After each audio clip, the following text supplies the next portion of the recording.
Olá para você que acompanha o AU. Agora o assunto é a estiagem, que tem atingido fortemente todo o nosso estado do Rio Grande do Sul, principalmente aqui na região norte do estado e Erechim.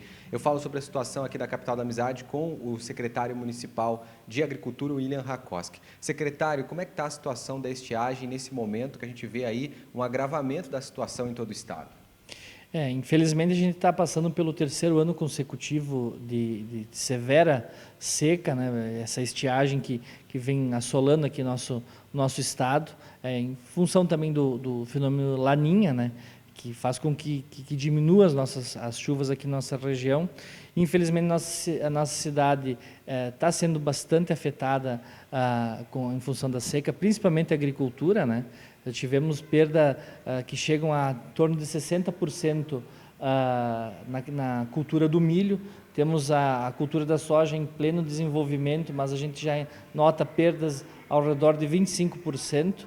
E toda a questão também de diminuição da produção nas hortaliças, frutas, áreas que não são irrigadas tiveram bastante prejuízo. A própria uva também teve uma dificuldade a mais na produção.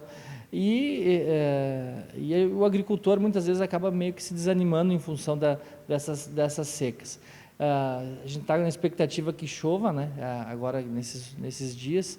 Temos a fase da soja, uma fase muito delicada, que é a fase de enchimento de grãos.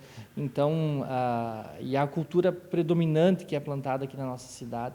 Então, a gente precisa muito dessa chuva para que a gente consiga cumprir esse ciclo e pensar por umas safras melhores daqui por diante. Bom, o senhor que falou essa questão da terceira estiagem consecutiva, existe alguma solução que pode ser amenizar essa situação no seu ver? A gente vê que o governo do estado tem trabalhado bastante com a questão de açudes, caixas d'água. Qual seria a solução para tentar amenizar e ajudar as famílias dos agricultores? Realmente, infelizmente, muitas vezes a seca só é discutida quando ela está acontecendo. Mas desde o ano passado a gente criou um grupo dentro da secretaria, junto com a Emater, junto com todas as entidades, e a gente vem discutindo soluções que possam ser viáveis para o agricultor.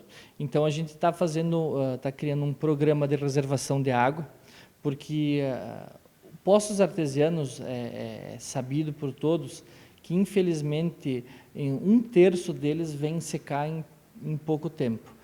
Em função que as águas estão cada vez mais profundas, o excesso de poços artesianos. Então, a forma correta e a forma mais viável é fazer grandes cisternas para o recolhimento de água durante o período chuvoso. Nota-se que a precipitação não diminuiu, a gente sempre tem 2.000 milímetros de chuva durante o ano, um pouco mais, um pouco menos. O que acontece nessa região é que a chuva ela é desparelha, ela acontece muito numa época e pouco noutra.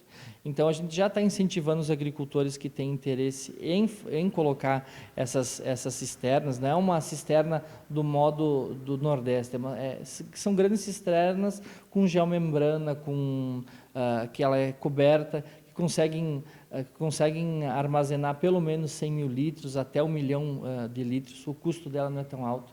A Secretaria de Agricultura disponibiliza todo o maquinário para fazer a questão da escavação, né, para a instalação dessa cisterna. E também a gente está desenvolvendo agora, junto com as propriedades e a Emater, a recuperação das fontes dentro das propriedades. Então, a gente já fez no ano passado, mais ou menos 30 fontes foram recuperadas. Temos muitas por fazer ainda esse ano. Então, aquela nascente que tem dentro da propriedade, muitas vezes ela não tem o cuidado que deveria ter. Nós fizemos toda a tubulação dela, é feita uma licença, é feito um estudo. Então, é tudo feito dentro dos parâmetros ambientais e faz com que tu tenha uma água de qualidade, tu preserve as fontes de água dentro das propriedades. Bom, a gente está falando dessa questão da água, a gente viu, por exemplo, recentemente a comunidade de Desvio Becker foi uma das que passou a ser atendida pelo caminhão-pipa, né, por falta de água. Essa comunidade é perto aqui da cidade, né?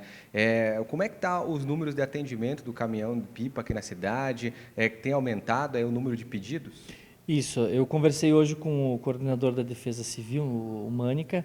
e ele me informou que na última semana, de segunda para cá, aumentou bastante o número de pedidos de água em propriedades e também em comunidades. Nós temos alguns problemas pontuais que a gente está tentando resolver, que é a questão da Escola Branca e da Linha América com os poços artesianos, né? Que a gente só pode fornecer água para os agricultores, água tratada. Então, toda a água que está indo, mesmo que seja para consumo animal, ela tem que ser água tratada. A gente não pode levar água de rio, água de açude, enfim. Então, aumentou sim esse número, a gente tem uma força-tarefa em multissecretarias e a Defesa Civil e Força Voluntária. Por enquanto, com a nossa estrutura, nós estamos dando conta de atender a todos, mas a gente sempre tem que ter uma reserva, tem que ter um plano B se ao continuar essa estiagem. Então, temos registro de preço de licitação, caso precise contratar caminhão terceirizado para fazer esse fornecimento.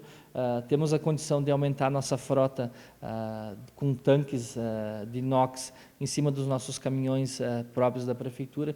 Enfim, a gente quer dar garantia porque nenhuma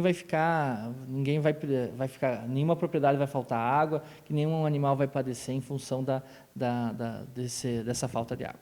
Bom, falar da situação do decreto de emergência que foi feito aqui pelo município, já foi atendido pelo governo do estado e agora quais são os próximos passos? Isso, a gente teve o nosso decreto homologado, são aproximadamente 300 municípios aqui no Rio Grande do Sul que pediram esse decreto de emergência em função da seca. O próprio Ronaldo me relatou que agora a gente está encaminhando um pedido de ajuda para o governo federal. E o que é esse pedido de ajuda? É exatamente fornecer material para que a gente consiga minimizar as despesas que a gente tem com a locomoção de água. Tivemos ano passado, ganhamos do governo federal tanques para guardar, vinílica pipa que chama, enfim. Então, agora o governo federal nos mostra o que eles vão poder nos ajudar. Conseguimos também cestas básicas para aquelas propriedades mais carentes que não tiveram condição de ter uma produção para garantir a sua soberania alimentar. Enfim, agora a gente depende deles o que a gente consegue fazer. O Ronaldo me relatou, né, que a gente está pedindo cisternas para que a gente consiga resolver, de certa forma, esse problema dentro das propriedades. Ter um reservatório de água maior para que a gente consiga realmente aproveitar a água nos períodos mais chuvosos nesse momento que precisa ser feito. O senhor falou nessa questão das cestas básicas, os agricultores que estão nos assistindo agora e precisam de água, precisam de algum atendimento à secretaria, como devem proceder? A gente concentrou todos os pedidos na Defesa Civil, então é só ligar no 199, né, a gente pede sempre que nos passem aquele número do georreferenciamento, que cada propriedade tem aquela placa, o ERE e o número, que facilita para nós a fazer a entrega. A gente sempre pede que seja feito esse pedido com antecedência, porque a gente tem um cronograma de entrega, são muitas entregas, como a gente falou, e nossos caminhões não levam mais do que 8.000 litros cada vez, então a gente tem que programar. Então é só ligar no 199, claro, é feita uma avaliação, porque infelizmente muitas vezes as pessoas acham que essa água é para todo mundo e na verdade não estaria precisando. Então é feita uma avaliação se realmente precisa, né? A gente não pode levar essa água para recreação, no caso piscinas, como a gente teve ano passado, gente pedindo para levar água na piscina. Esse é um momento de muita cautela, né? Então a gente tem que priorizar aquelas propriedades que realmente necessitam da água nesse momento. Tudo bem, secretário, obrigado. Bom trabalho à secretaria. Agradeço a oportunidade e sempre que necessário a gente está à disposição para prestar os esclarecimentos para os munícipes. Tudo bem. Ao online, notícias 24 horas e em tempo real.